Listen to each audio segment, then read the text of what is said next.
और इन्होंने अपने नाम के साथ में, अक्सर लोग पिता का नाम के साथ रखते हैं, इन्होंने माता जी का नाम साथ में रखा है, आशा परशुराम। आशा इनकी माता जी का नाम है।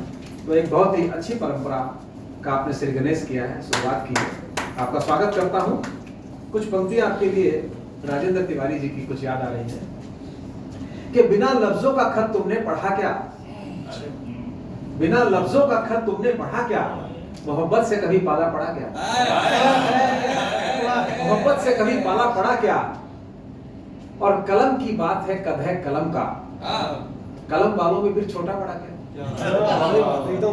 कलम की बात है कद है कलम का, कलम वालों में फिर छोटा बड़ा क्या, और हमारा नाम है सबकी जुमा पर, हमारा नाम है सबकी जुमा पर, जमाने ने नया किस्सा गढ़ा क्या।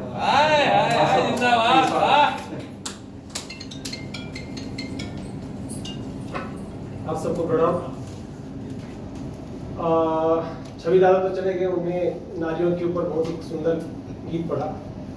अपनी हिम्मत तो इतनी नहीं है कि अपन अपनी वाली से ऊपर कुछ पढ़ सके। तो मैं अपनी वाली के लिए पढ़ता हूँ। एक बार दादा सुनिएगा, आपकी बहू के लिए पढ़ रहा हूँ, आपकी बहू के लिए पढ़ रहा हूँ, सुनिएगा। तो मेरी वाली थोड़ी सांवली है, तो मैंने उसके लिए क्या कहा सुनिएगा। कल्पना में तो नहीं है, नहीं वास्तविकता भाई, वास्तविकता है कि नील कमल सा रंग है उसका, मृग नैनी मन भावन है, कि नील कमल सा रंग है उसका, मृग नैनी मन भावन है, तो राधा जैसी भोली है वो, राधा जैसी भोली है वो, सीता जैसी पावन है, नील कमल सा रंग है उसका, मृग नैनी मन भावन है।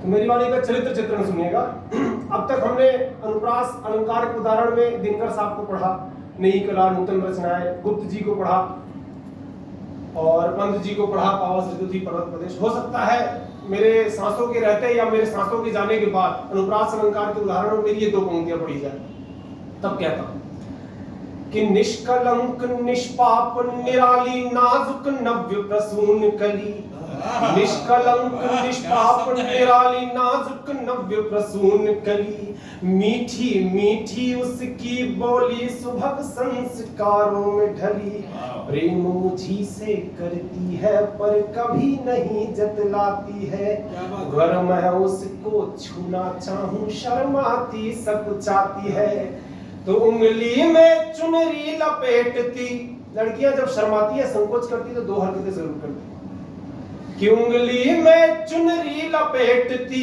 चुनरी वाली लड़कियां, कि उंगली में चुनरी लपेटती धरा कुरेदा करती है, कि उंगली में चुनरी लपेटती धरा कुरेदा करती है, अरे डरती है घबराती है पर वो मुझ पर ही मरती है, डरती है घबराती है पर वो मुझ पर ही मरती है। तो उसके चरित्र के लिए मेरी उपमाएं सुनेगा कि श्री कृष्ण की गीता है वो, श्री कृष्ण की गीता है वो, तुलसी की रामायण है, अरे राधा जैसी भोली है वो, सीता जैसी पावन है, ये राधा जैसी भोली है वो। और उसकी खूबसूरती के लिए मेरा आखिरी 6 पंक्तियां इस गीत की, चूंकि वो सांवली है तब मैंने क्या श्रृंगार किया उसको, कि भव्य भाल पर पीली बिंदी और नाक में नथुनी है,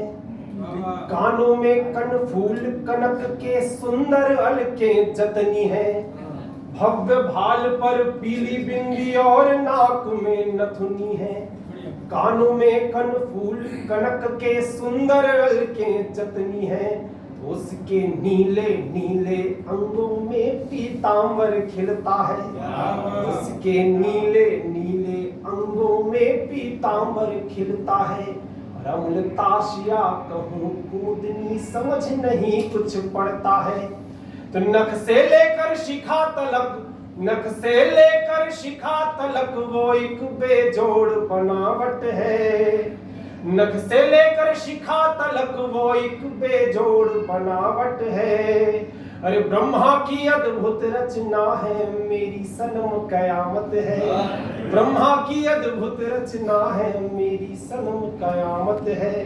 तो उसकी सुंदरता के लिए अंतिम दो पंक्तियां कि ब्रह्मा की अद्भुत रचना है, मेरी सनम कयामत है। तो राम सहित वो अवधपुरी है। उसकी सुंदरता देखिए, 14 वर्ष राम के बिना अवध का क्या हाल हुआ कि राम सहित वो अवधपुरी है, राम सहित वो अवधपुरी है, और कृष्ण सहित वृंदावन है। राधा जैसी भोली है वो, सीता जैसी पावन।